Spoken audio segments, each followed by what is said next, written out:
ааваа ээжээ, ахаа эгчээ, хүүхдүүд бид цэцэг шиг ургаж, цэлмийн тэнгэр шиг гэрэлцэх хэрэгтэй.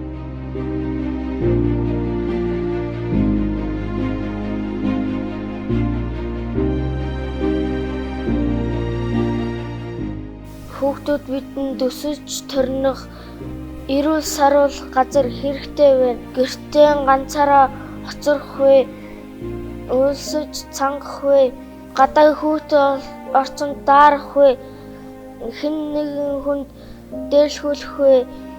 Зандарч загнуулах вэ гэхээс хүүхдүүд бидний үргэлж айдаг.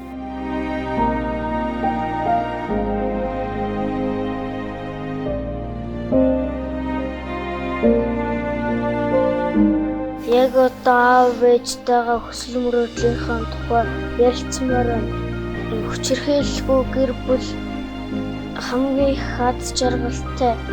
Яг одоо ярилцъя. Бидний дуу хоолойг сонсооч.